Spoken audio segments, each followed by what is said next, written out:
Let's start back in 2013, 2014. This is where noise initially started, and you guys started with mobile accessories. Take me back to that time. What was the thought process? What was the thesis? What were you getting into?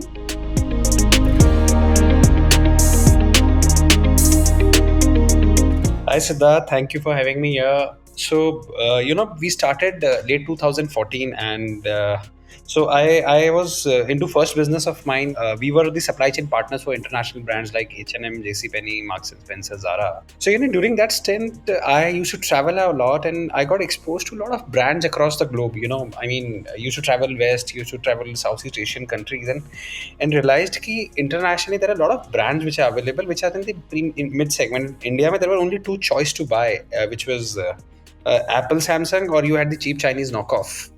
So that's how we thought कि यार there is a huge gap, and why should we not take in, and then on I think Gaurav, my co-founder, was fairly young. I think he was 21 that time, just out of his commercial pilot license, and right age he was at, he realized that what the consumer wanted. उसको भी problem आ रहा था कि मुझे भी mobile covers चाहिए, नहीं मिल रहा. So that's how it started कि यार let's try with something what we are facing a problem and take it to the broader audience then. Got it. And if I go back to 2014, 2015, there were a bunch of brands that came into mobile accessories, right? The theme back then was partner with somebody in China, import those products, put your branding, and then either offline or online, go ahead and market these products. But there was little to no differentiation, especially when it came to accessories like mobile covers and wires and earphones and stuff like that. What stood out for me is I think a couple of years later, you entered the wearables or smart segment. What was that journey of selling accessories, and what made you realize that we need to probably pivot slightly from what we are doing right now? Accessories was an interesting space because that really helped us to understand the consumer. I mean, end of the day, we were talking to a user who is digital savvy, who is using a mobile phone. So we wanted to be around with that mobile phone story. So definitely we couldn't think of doing a mobile phone. So we realized ki, see, the mobile accessories is a space where the ASPs are very low, and there is very low brand recall there. I mean, it's a 400 rupees product, you just use it and dump it. So there was no engagement being happening there, and we realized that our sales was very stagnant for maybe three last 2 years, maybe 16, 17. We were at the same top line. We realized that if you have to grow, you need to move up to a space which is high indulgence category where people associate more high ASP. And then on we moved into a space where we thought ki I mean accessories सबके पास है, what to do. And I was into fitness, so I realized कि यार watch खरीदनी है. Watch में भी you buy Fitbit, तो Apple भी शायद नहीं था उस समय. You buy Fitbit or Garmin, or there were watches available at $1,000 in the market with Chinese or white label, what you so called. So that's how we realized कि यार ठीक है, let's build up this space, let's get onto a product which is a little differentiated, people are ready to pay a little premium. I mean, we are solving for ourselves. That helped us. Makes sense. Whenever you talk about entering a smartwatch segment or any segment that has a heavy dependence on technology, right? You can't just buy a knockoff from China, slap your label, and expect the brand banega, right? So you obviously have to invest in product development. You have to do some sort of R&D. You have to do marketing. The thought of bootstrapping this, was this from day one decision था कि यार इसको bootstrap करेंगे, कि उस time पे you couldn't find takers who would want to invest money in this, and therefore you had to bootstrap, and the downstream impact of that bootstrapping, how did that change your organization in terms of the decisions that you took, in terms of the way you operated?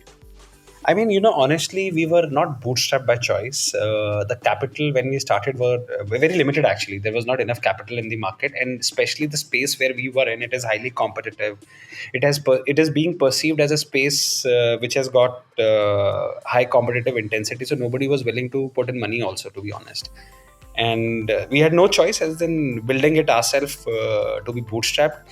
And the scale where we are at, I really give credit to being bootstrapped because it helped us to think innovatively in a lot of ways. I mean, we had no money, but we had to do something. So what we could do, we had to hire people which could do more with the cost they are coming. For the marketing, we never had those dollars where we could burn on TVs like other bigger brands can do. So we had to think of marketing campaigns which is high or ROI driven.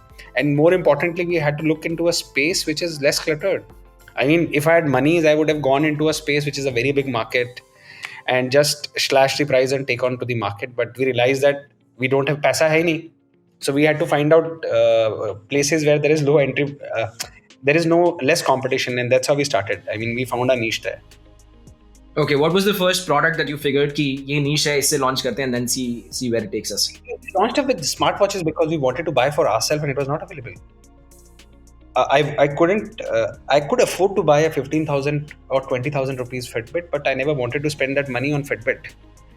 And दूसरा option 1,000 रुपए की Chinese, as I said. So what to do? I started exploring कि चलो US जा रहे हैं, US से 8,000 रुपए में 7,000 रुपए में क्या मिलता है. So that's how we started figuring out कि can we solve for others, and watches we started romancing around first. Yeah. और वो Fitbit का भी जो cost है, it's not like it's a 15,000 rupees worth product. It is one, a lot of brand value that has been associated, and the import cost. Nobody was making it in India. Nobody was directly getting it into India, and hence the import custom duty cost, right? So it's not like 15,000 दिया तो 15,000 का product मिल रहा है. हाँ, correct. So you had to, I mean, Garmin, look at it, they're super expensive, great product, but it starts from, you have to buy a good watch, it is 50,000-60,000. How could Yeah, you? we actually hosted Sajid Pai from Bloom Ventures, and he had put out a very interesting report very recently about how to divide India, and he spoke about this concept of India 1 and India 1 Alpha. Right, India 1 तो है ही, but India 1 Alpha है जो basically top 1% of the country है, वो end up हो जाता है market वहाँ पर Garmin और Fitbits के लिए, right? अगर आपको truly mass product बनाना है, so you have to look at the price point, you have to look at the quality, you have to try and attack the India 1, India 2 markets in order to build a large company in India. Without doing that, you could be a niche luxury play. So Siddharth, हमने क्या realize करा कि see, fortunately we were also at that age, you know, where I was in maybe early 30s, Gaurav was 21, so you never had that disposable income. That 1% is about 35 na when you start earning that monies.